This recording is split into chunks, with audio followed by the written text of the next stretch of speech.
Subscribe कीजिए हमारे channel को और बेल आइकॉन को दबाइए हमारी लेटेस्ट वीडियो सबसे पहले देखने के लिए। तमाम सबूतों और गवाहों को मद्देनजर रखते हुए अदालत इस नतीजे पर पहुंची है कि मुलजिम को गरम तवे पर भुनी हुई लाल मिर्चों के साथ तवे पर जब तक रखा जाए जब तक इसके पिछवाड़े से धुआं ना निकल जाए। मर गया, मार दिया रे। बचा रे वकील, जज साहब छोड़ दो। मार दिया। जज साहब कर दे काम शुरू। क्या काम शुरू करें? हम क्या खैरात की मशीन पर आए हैं? बिल्डिंग करने आए हम। अरे मेरा मतलब है कि कोर्ट की कार्रवाई शुरू करें। बड़ा ही छपरा लौंडा है ये, इतना छपरा है तो इसकी मम्मी कितनी छपरी होगी। इन जज साहब की वजह से मैं मर्यादा में हूँ, वरना ऑर्डर वाला हथौड़ा लेकर तेरी खोपड़ी फोड़ देता अभी तक। अरे ये है तो छोटा पर मोटर बड़ी वाली फिट हुई है इसमें। हाँ जज साहब, लोग कहते हैं कि मैं अपनी मम्मी पर गया हूँ। जज साहब ये देखने में जितना सीधा लग रहा है अंदर से उतना ही नकचढ़ा है। और जज साहब ये आदमी बाहर से जितना काला है उससे कई गुना अंदर से भी काला है। तुम्हारा मन काला, तुम्हारा दिल काला है, तुम्हारे गुर्दे फेफड़े सब काले हैं, बाकी तुम्हारा हर सामान काला है। ये काला है वो काला है। अबे तू आदमी है कि शैतान का साला है? अबे तू वकील है या चूतियों की चाची है? अरे संभाल के जज साहब, संभाल के।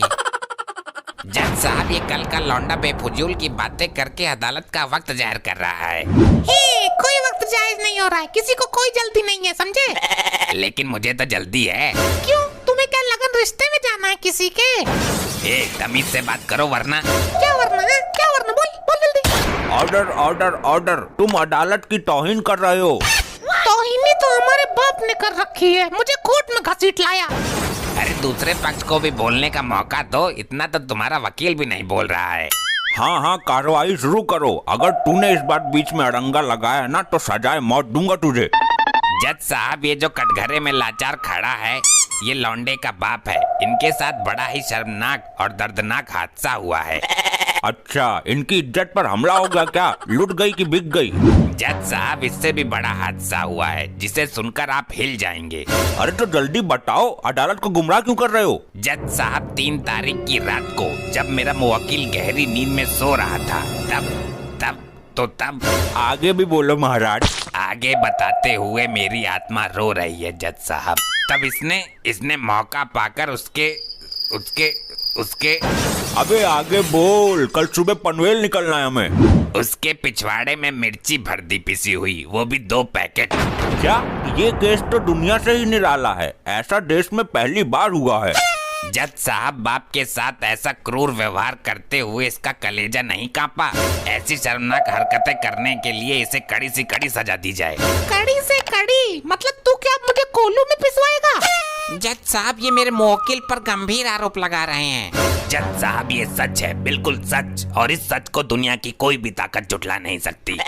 आप बताइए, क्या ये सच है? कांड हुआ आपके साथ? जी जज साहब हुआ तो है, मुझे ही पता है कि क्या बीत रही है मुझ पर। जज साहब वो है ऊपर जिससे कह रहे वो मेरा वकील है, 2-4 अक्षर पढ़ लेते तो ये नौबत नहीं आती। जज साहब मेरा मुवक्किल आज चश्मा घर पर भूल गया है, इसलिए ये दिक्कत आ रही है। जज साहब जिस दिन से हादसा हुआ है मुझे रात को नींद नहीं आती। तो दिन में सो जाया करो, नींद तो दिन में भी आती होगी ना। मेरी बात पूरी हो जाने दो, बीच में बोलता है पागल। बाप को बदमाशी सिखा रहा है। बोलिए, आप बोलिए, निश्चित होके बोलिए।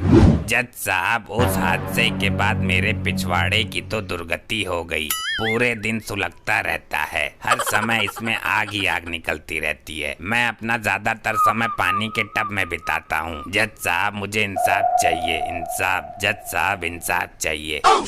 ऐसा आग फेंकने वाला अद्भुत पिछवाड़ा हमने पहली बार देखा है। जज साहब मेरे पिछवाड़े में तो अभी भी लपटें खड़ी हो रही हैं और तुम मजे ले रहे हो। ओह सॉरी, मेरा मतलब है कि ऐसा अद्भुत केस मैंने पहली बार देखा है। अरे वकील तू कैसे ढीला पड़ा है? तू भी कुछ बोलना, ऐसे तो दूसरी पार्टी केस जीत जाएगी। वाह, बहुत अच्छी कहानी बनाई मेरे मुवक्किल को फंसाने के लिए। ऐसे तो हर समय किसी के पिछवाड़े से आग नहीं निकल सकती, चाहे पिछवाड़े पर बम ही क्यों ना फटा हो। बहुत अच्छे, जिस पर गुजरती है उसी को पता चलता है। मैं जज साहब से गुजारिश करूंगा कि वकील साहब को आग का एहसास कराने के लिए इनके साथ भी मिर्चियों का प्रयोग किया जाए। अरे नहीं नहीं, इसकी कोई जरूरत नहीं है, मान ली मैंने आपकी बात। देखा जज साहब, जब वकील साहब कल्पना मात्र से ही इतना डर गए तो मेरे मुवक्किल पर क्या बीती होगी। इनके साथ इतना भयानक हादसा हुआ है। सजा दो जज साहब, कड़ी से कड़ी सजा दो। अबे वकील, क्या कर रहे हो तुम? मुझे केस में जान नहीं दिखाई दे रही। अगर मैं हार गया तो तेरे पिछवाड़े में भी मिर्ची भर दूंगा। मेरा बाप आज भी 1.5 घंटे कमोड में बैठता है, बिना बात के टंकी खुली रखता है। आपके पास क्या सबूत है कि मेरे मुवक्किल ने मिर्ची भरी है? हमारे पास गवाह है। कौन सा गवाह? कैसा गवाह? खुदा गवाह। ये तो मूवी है, गवाह किधर है? कोई जीता जागता सबूत पेश करो। हमारे पास गवाह है, हकीम लंगड़ा। हकीम लंगड़ा हमारा नौकर यो गवाही देगा मेरे खिलाफ, पर ये तो बहरा है। हकीम लंगड़ा को पेश करो।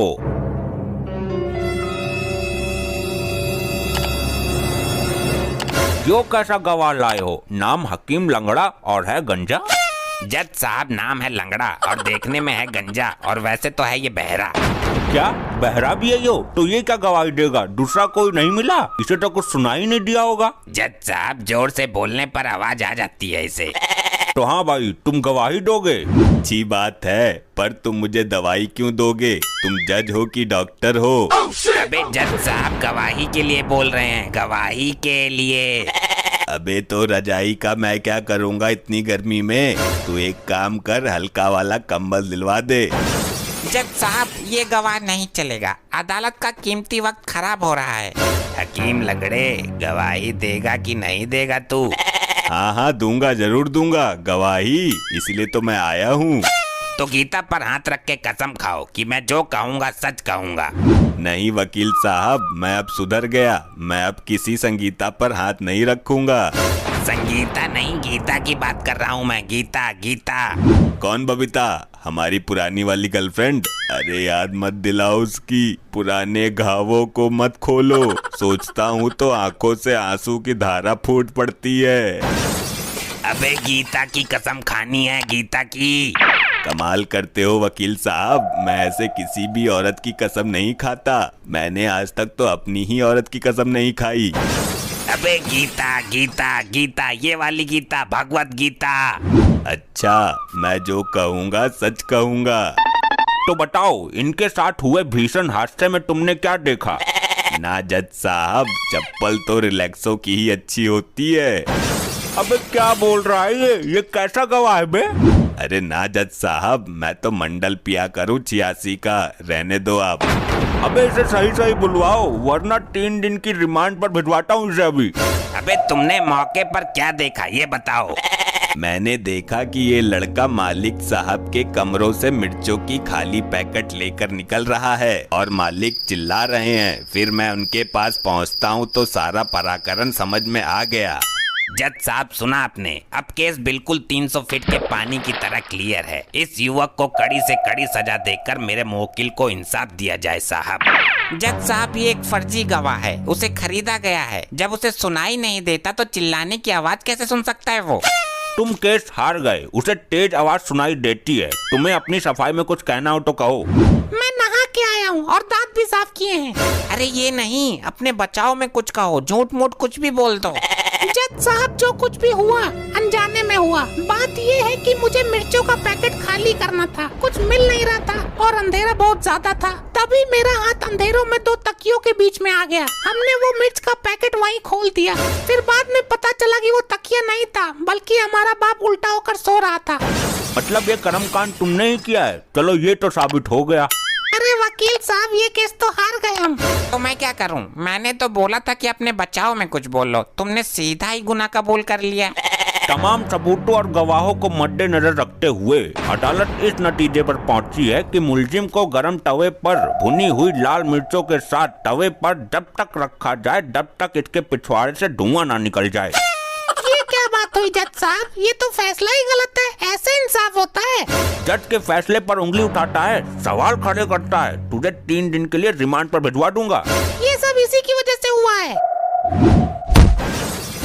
दिखता नहीं है, उसने इसे मारा है, तू भी मार। अबे मुझे नहीं मारना था, उसे मारना है। अबे भाया उस लौंडे को पेलना है, रहने दे, तू अब किसी और को लपेटेगा।